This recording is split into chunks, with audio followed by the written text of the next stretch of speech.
Hello and welcome back to the AI Ready Doctor podcast. Dr. Gastelum, thank you so much for the privilege of hosting you today. How are we doing? Hi, thank you for having me. I'm excited to be here. It's always fun to have a conversation with you. Goodness, yes. So we've been friends for some time. We work together and we've had some interactions around AI. So tell me a little bit first, or tell our audience a little bit about you. So I know that you are critical care anesthesia and we work together in a tele-ICU environment. Share with us a little bit about you.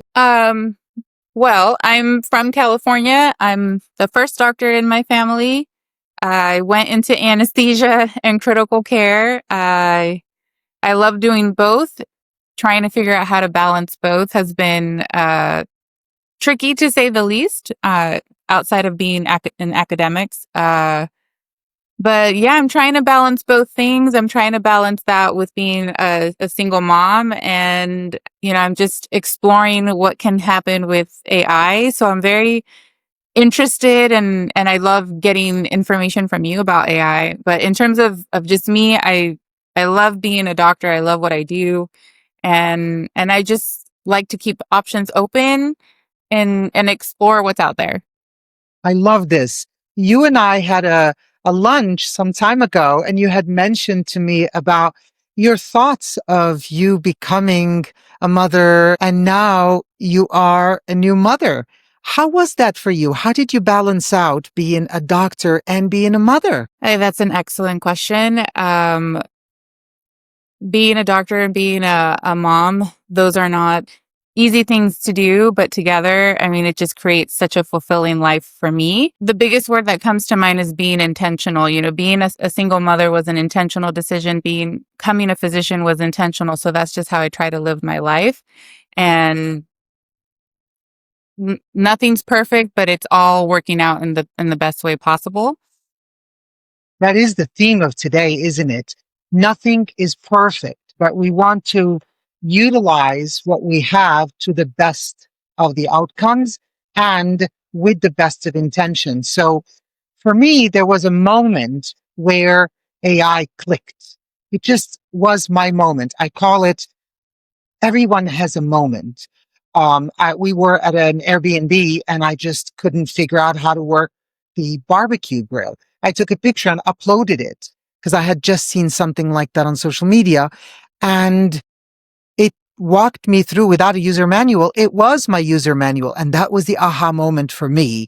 What was your moment? When did it click for you that AI could be more than just the hype or the fear that you see online? And it's funny to me because I haven't been using AI as much as you have or some others, but I have explored. And I think for me, the biggest moment when I realized this is a really neat tool was when I was having issues with a specific contract, and I was curious, if there was a breach in my contract, a violation in my contract, and I was trying to navigate how am I going to get the answers to my questions and hopefully not spend a ton of money. And I was, in the back of my mind, I was like, if I asked Hassan, he would probably recommend that I just plug it into ChatGPT. And I did. I input the contract. I asked it very specific questions about my specific scenario, and it gave me a very clear answer, which really saved me some time, and money. And from that point, I was able to then not only get the answers to my questions, but I was able to draft a letter in response to my concern about the contract. And it was just super helpful. I was like, this is a very neat thing. And I'll just segue a little bit that for me, that was a moment that I was like, AI is super helpful when you use it correctly. And I was at work in the preoperative area, and one of the charge nurses was saying that she had to do this project every day, a daily huddle board. And I looked at her and I was like, you're writing all of this stuff on a whiteboard. This is archaic. And I told her, I was like, why don't you plug in what you need to do with ChatGPT? Ask it to give you a virtual huddle board and plug in what you need for it and see what it gives you. And then like a week later, I saw her and she was like, oh my God, my admin and higher ups loved my idea. It took me 5 minutes. She showed it to me. It was now on the screen instead of a big, bulky whiteboard. Yes. And she was like, it took me all like, whatever, 2 minutes, few minutes. And they were so impressed. Say that the first aha moment happens in the most ordinary moment. That's when you realize this is going to augment you. This is not going to replace you. What about in daily life? Do you use it as a mother or as a just friend or as a person in the kitchen? I don't know. I want to say that I'm going to start using it more, but I was curious recently. So I'm 40 and I'm having some knee pain. Okay. So I'm like, what do I need to do about this? And I'm like, oh, physical therapy, figure out what exercises I need to do, imaging, etc. And I was like, okay, I'm just going to input my symptoms and tell it what's wrong. And then I asked it, I said, please give me a few exercises that I can do anywhere at any time that take less than 5 minutes to help address this issue. And it actually, and I loved how it like displayed the information, very easy to read, bullet point, like with clear instructions. And I was like, okay, I can do this, which for me is like, it's going to save me time because, having to set up time to go see a physical therapist, etc. I'm like, I can do these things now and I can do them anywhere, which for me is important because I have a toddler and I don't have the luxury of like, okay, I'm going to set aside 30 minutes to do all this. I can just, in between moments, I can try to fit this in. And so I thought that was really neat. And so I'm just going to explore further what else I can do. I've used it for many different things. And I think for me, I like to use it for in the moment tools and Yes. how to use it in my daily life. So let me share something with you that you may like. When it comes to asking AI, yes, you get an answer. You'll always get an answer. But is that the best answer? So I'm going to give you a tip. Next time, be mean to it and just answer, is that the best you can do? That's all you have to say. What it does is, I think even Sam Altman, who's the CEO of OpenAI, mentioned in one of the interviews that being polite, please and thank yous, actually makes AI less efficient because it almost adds the dimension of, so there is a possibility I can give you less because you're being nice. But when you are actually saying, this is not right, I didn't ask you that. I asked you to give me only X or Y. You're raising the stakes up. This is not a human. It's a probabilistic tool. So when you add constraints or you add this authoritarian, you're adding the stakes up. So ask next time, is this the best you can do? And watch it apologize to you and give you a better answer. It is so funny. Now, when it comes to, I think I know of another mother physician who told me that if it wasn't for AI, she wouldn't have known how to handle her teenage son having some mental unwellness difficulties and how she, as a person, who she's going to ask about that. What is the time? And these things happen at 8 p.m. at night when she's at home. And by the time she goes to bed at 11, or she wakes up at 2 a.m. worried. So she used AI as a companion AI tool. Have you ever used AI as a confidant? So I personally have not. I mean, I can see how people use it as a confidant, but I personally haven't yet. But I do see it as like that first curbside consult. If it's late at night and you have a question and you really want an urgent answer, I like to think of AI as that first curbside consult where I can get a fast, quick answer with reliable information without having to feel guilty that I'm bothering someone, late at night. AI never sleeps, humans do. So I can go ahead and bother AI to get the information I need versus waiting for a human, expert or human input. So people ask me all the time, aren't you afraid it lead you astray or of your privacy? I know. When I get this question, um, at least personally, I usually say people that know the most about AI are the least afraid of it. About 10 years ago, we were all balking at people posting on social media. And now it doesn't even occur to us not to, let alone discovering all of these devices that, well, they have our data. So how do you feel about that? Maybe I am on the advanced sort of path and you're starting, you have your own doubts, but you're kind of a little more open than someone who's never used it. So you are somewhere in that journey. Tell us about your feeling in this journey at this time.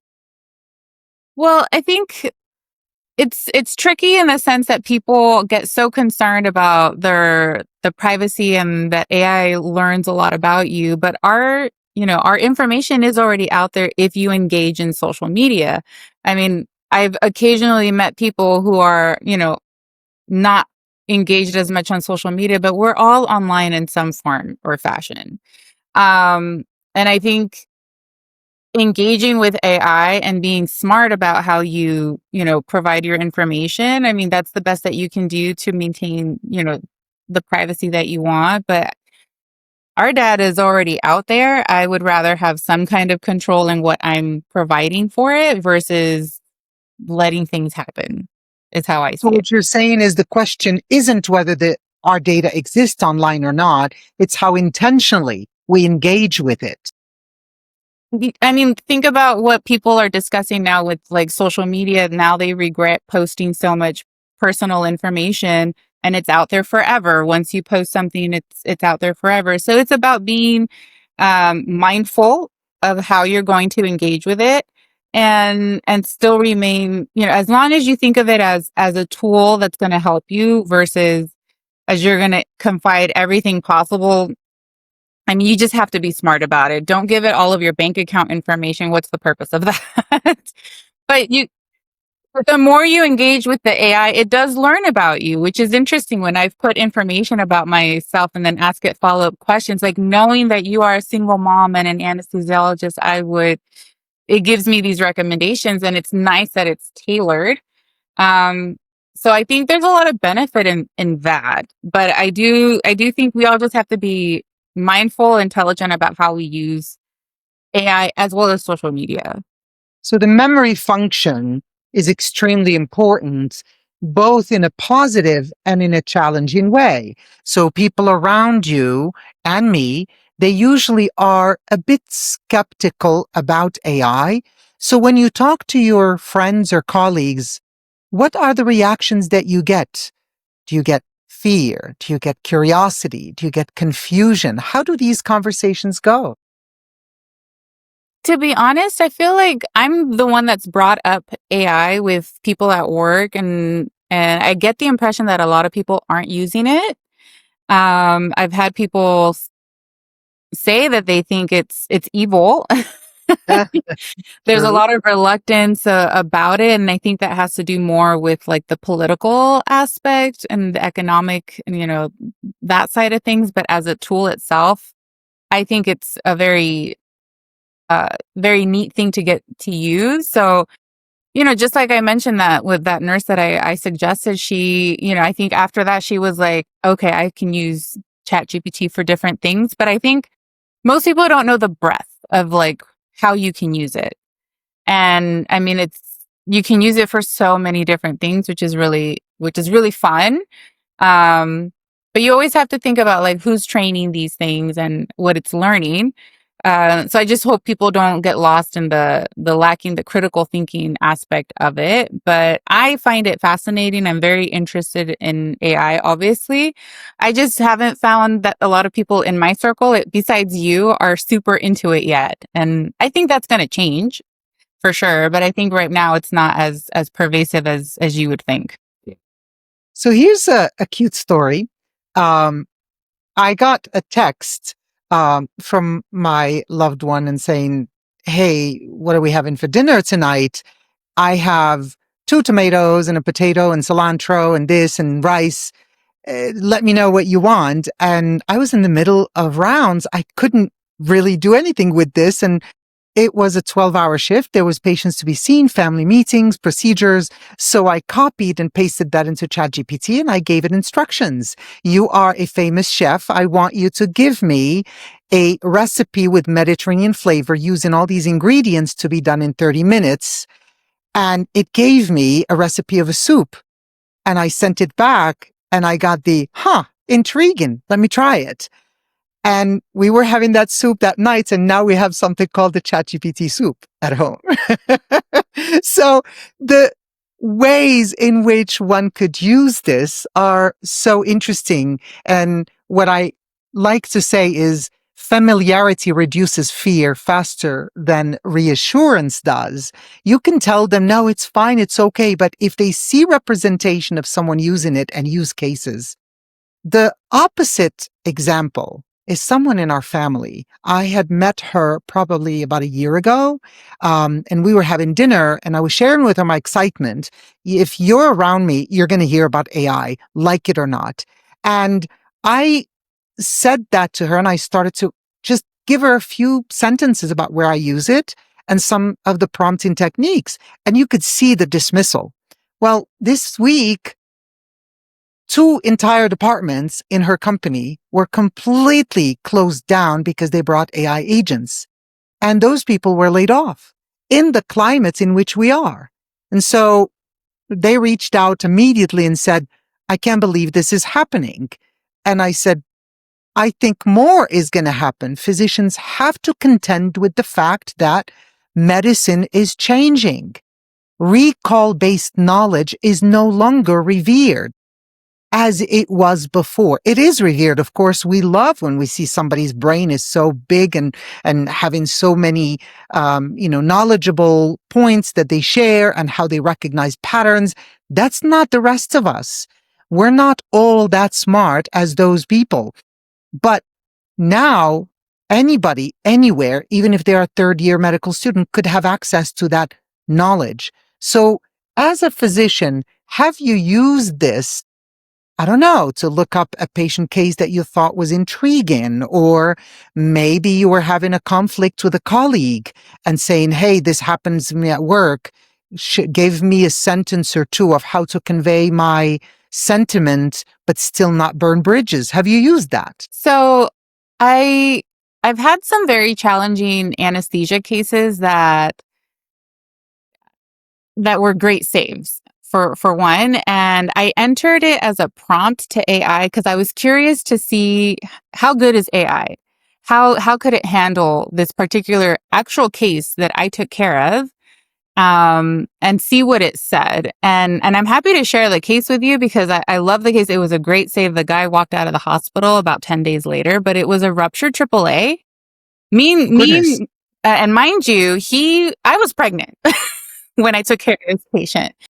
But I don't know if I've told you this story, but let me tell you this story. Yes.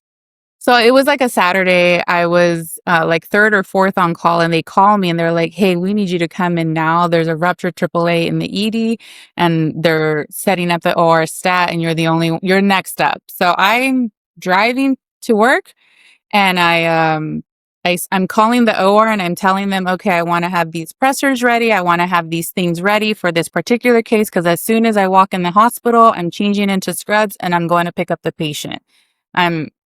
We got to get moving. And I collaborate with the surgeon, who is a great surgeon. And he says, hey, can we kind of do everything in tandem? Because this guy's, he's a ruptured AAA. This person was in the ER. He had collapsed at home, came to, called the ambulance himself in the ER, thin male, otherwise healthy, just smoking history.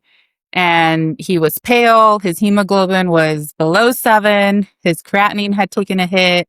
He was getting 2 packed red blood cells, getting transfused. He was not intubated. But you can tell when you saw him, he's in distress because he has that deer in headlights look, like something's happening. It's very serious. He's in Trendelenburg. And so I input this information of like, you have this gentleman that comes in. It's been diagnosed as a ruptured AAA. The surgeon wants to take the patient emergently for an endovascular repair. How would you plan your anesthetic? What are the complications you would anticipate? That was kind of my prompt. And the response it gave was very good in terms of like preparing for cardiovascular collapse, to have pressors, the specific pressors, the drips. I was very happy with the response. What I did though was actually not what the response was from AI. So I think that that's the limitation with AI, is that the nuance of what you do in that moment, AI may not capture. It'll give you a perfectly good textbook response because it said, you're going to do an induction with these type of agents so that you can hopefully minimize the risk of cardiovascular collapse. But what I actually did for this gentleman is we took him to the OR. I placed a large, central line while my colleague simultaneously placed the A line. We moved him over to the endovascular bed. And then as the surgeon was starting, I was very gently giving the patient like a little bit of fentanyl, knowing that at any moment he was going to code. And ultimately, as things got started and he deployed a balloon to stop the bleeding, the blood pressure with my A-line, I could tell he's going to code. So all I did is I told the patient, I'm really sorry, but I'm going to have to intubate you. I intubated him with nothing. I told him, I'm sorry. And I intubated him, put him on the vent, did not give him any anesthesia. I gave him Versed for amnesia. And ultimately, he did code in the OR. Very briefly, we had to shock him. Everything was, massive blood transfusion, protocol, gave him a ton of blood products. And by the end of the case, 4 to 5 hours later, he had a perfect blood gas. I dropped him off in the ICU. 2 days later, he returned to the OR because they did have to open his abdomen to decompress all the blood, but it was an endovascular repair. 2 days later, his belly was closed. He had woken up and gave thumbs up. His kidneys survived. He didn't go into renal failure. And then the day later, he was extubated. I went and saw him and he just kept saying, thank you. He walked out of the hospital a week later. I am in awe. I'm literally in awe. This is literally everything.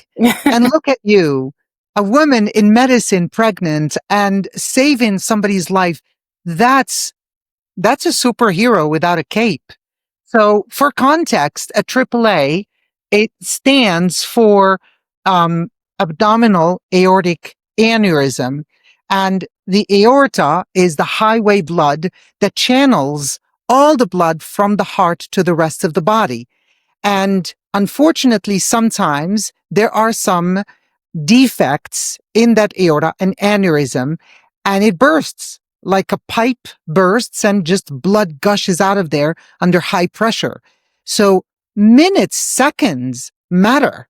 And what you needed to do at that time, what I liked about what you said is it's exactly what AI does. Testing and with AI isn't really anything but testing your own thinking from another angle. It just gave you right there at the moment, at your fingertips, with the memory of you, something to communicate with you so that you can see a different angle, maybe put framework of how to think about the case instead of having jumbled everything because you are in the adrenaline moment of saving somebody's life. So I like that you said AI isn't here to replace judgment at the patient bedside, because judgment at the patient bedside is also nuance. and nuance isn't captured by AI. So we remain at the front. So let's please retire this trope of AI is here to replace doctors. It may replace some tasks that doctors do, but we will be irreplaceable, especially if we learn those skills that will make us irreplaceable. And the reason I keep emphasizing AI is a tool. It is something to help you be better or to use your skills better. And I know people say all the time, are you worried? I hear it all the time. Aren't you worried AI is going to replace you? And I kind of laugh at that because I'm like, I'm an anesthesiologist. If you saw what I did every day, I can't even fathom how AI would replace me. I can see how it would be an adjunct to what I already do. Because, one of the things that I think about in terms of like in the operating room, how is AI going to help me? People mention AI is going to predict instability before it happens. And I laugh at that sometimes because I'm like, I already predict it myself. I see the patterns before it actually happens because I'm already being preemptive and proactive for what I anticipate to happen. And it's about anticipation, in the OR for the surgery itself, for the specific patient, the anesthetic you're providing, anticipating what can happen to the patient. And I think, there's so many things with AI, like if it's already going to anticipate what I anticipate, it's just going to reinforce that I am doing the thing correctly versus replacing me there in the OR. So I just like to emphasize AI is going to be a tool that makes us better, not replace us, at least not for physicians. So I want to do something fun, and I'm going to play a game with I say, you say. So it's going to be a quick fireside chat. Just give me an answer. What comes to mind immediately when I say? So I'm going to start. AI moment. Contract. For me personally, yeah, it's my contract. I will say summaries. Curbside consult. Beautiful. I will say clinical reasoning. Am I on the right path? Yes. And I will also say parent at 2 a.m. The updated version of Google. I love that. I will say privacy. You say? That's a good one. Privacy, to be conscientious of what you put out there. I will also say fear of AI. Good information. And the last one I'll say is AI and future of medicine. Your best tool at the bedside. I love this. Is there anything that we have not tackled that you think is AI specific, parent specific, super physician, mom specific that you wish to bring to us? I think that AI is going to be a way to revolutionize not only like everyday living, and just, it's the updated version of your Google search. And it'll be refined to give you the information you need at that moment. But I'm excited to see what it's going to do in the future, especially for just education and medical education. But I just want people, in my perspective, AI is a tool and it'll be the best tool that you can use moving in the future. It's going to help you in so many ways. Dr. Gastelum, thank you. This is the kind of conversation clinicians need. I think we needed real use cases and you gave them to us, real questions and you gave them to us, real curiosity. That's how AI actually becomes part of a clinician's life. So curiosity is infectious. Catch it here at the AI Ready Doctor podcast. See you next time.